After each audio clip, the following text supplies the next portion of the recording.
Apabila seorang melakukan dan terjatuh ke dalam dosa besar ini, kata Khawarij, maka kafir. Dia kafir. Di dunia diberikan hukum-hukum kafir, dan di akhirat diberikan hukum kekal di dalam neraka. Nas'allahu salamul afiyah. Lebih dari itu, kalau dia sebelumnya muslim dan dia kafir, maka mereka memiliki hukum yang mereka ambil dari hukum sebenarnya, yaitu qatlul murtad. Wajib membunuh orang yang murtad. Sebagaimana sabda Nabi sallallahu alaihi wasallam, "Man baddala dinahu faqtuluh." Barang siapa yang mengganti agamanya dari muslim menjadi kafir, maka bunuh ia. Ya, maka jangan heran kalau misalnya ada orang yang terjangkit dengan pemikiran Khawarij ini, mereka melakukan pemboman di kafe misalnya atau di hotel. Kemudian ada kaum muslimin yang terbunuh, mereka merasa tidak membunuh kaum muslimin karena mereka telah mengkafirkan pemerintah dan orang-orang yang hidup di bawah pemerintahan mereka.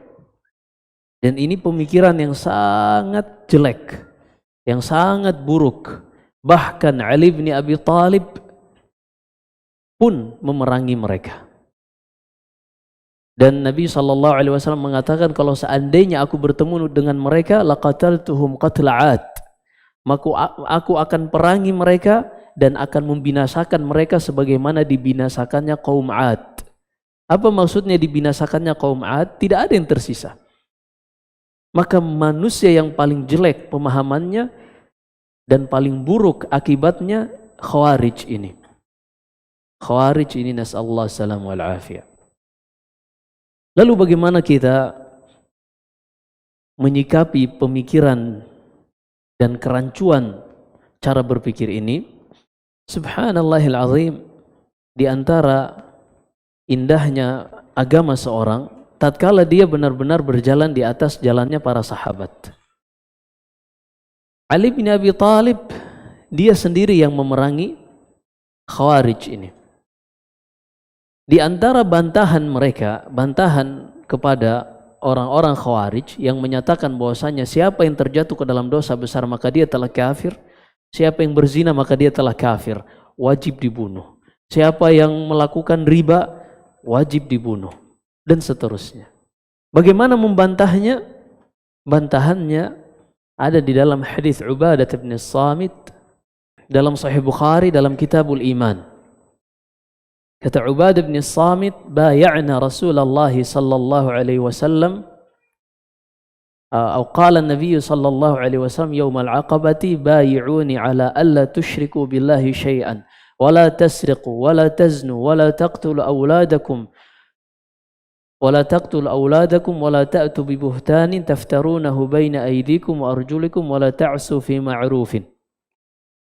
Kata Ubadah bin Samit, Rasulullah sallallahu alaihi wasallam mengambil baiat dari kami dengan mengatakan, inilah tanganku dan baiat aku. Baiat artinya pengambilan sumpah kesetiaan terhadap seorang pemimpin yang sah. Ini baiat. Dan baiat ini hanya diberikan kepada pemimpin yang sah kaum muslimin, tidak untuk pemimpin kelompok, ketua partai, ketua dan seterusnya, tidak. Tapi hanya diberikan kepada pemimpin tertinggi kaum muslimin. Baik. Dan kaum muslimin zaman sekarang mereka terbagi-bagi, di setiap daerah ada pemimpinnya, maka pemimpin yang ada di daerah atau negara tersebut itulah yang mereka baiat. Selama kaum muslimin sepakat dialah pemimpin, dia seorang muslim dan dia memiliki kekuatan, maka dialah yang dibaiat oleh warga negara di tempat pemimpin tersebut. Bantahannya kata Ubadah bin Samit, Rasulullah sallallahu alaihi wasallam mengambil baiat dari kami dengan mengatakan, baiatlah aku, janjilah kalian dan setia terhadap janji kalian untuk tidak menyekutukan Allah. Kemudian, jangan kalian berzina, jangan mencuri, jangan membunuh anak-anak kalian, kemudian jangan melakukan maksiat yang kalian lakukan dengan tangan atau dengan kaki kalian. Kemudian kata Nabi sallallahu alaihi wasallam, "Faman asaba min dzalika syai' fa'uqiba fid dunya fahuwa kaffaratun lah." Barang siapa yang terlanjur terjatuh pada dosa-dosa besar yang disebutkan tadi, mencuri, membunuh, berzina, barang siapa yang terjatuh di dalam dosa-dosa besar ini, terlanjur terjatuh, fa'uqiba fid dunya, kemudian dia ditegakkan hukum had padanya, fahuwa kaffaratullah, maka itu akan menjadi penggugur dosa besarnya. Dan Allah subhanahu wa ta'ala tidak akan menggabungkan pada seorang antara kafarah dengan azab di akhirat. Allah tidak akan menggabungkan bagi seorang antara kafarah, hukum had yang ditegakkan, dengan azab di akhirat. Apa artinya? Kalau seorang berzina ditegakkan hukum had di dunia, maka Allah tidak akan azab dia di akhirat kelak. Kenapa? Karena hukum had yang ditegakkan kepadanya di dunia sebagai penggugur dosa besar yang telah ia lakukan. Bantahannya apa? Kalau seandainya dosa besar yang dilakukan seseorang menjadikan seseorang menjadi kafir, maka tidak ada manfaatnya hukum had yang menjadi kafarah, penggugur dosa tersebut. Ini bantahan yang pertama ahli sunnah wal jamaah, bahwasanya seorang yang terlanjur terjatuh ke dalam dosa besar kemudian ditegakkan hukum had untuknya, maka hukum had tersebut menjadi penggugur dosa-dosanya. Penggugur dosa-dosanya. Kalau seandainya dia telah kafir, maka yang harus dia lakukan adalah bersyahadat ulang. Kalau seandainya dia telah kafir sebagaimana klaim Khawarij, maka yang pertama kali dia lakukan adalah harus mengulangi syahadatnya.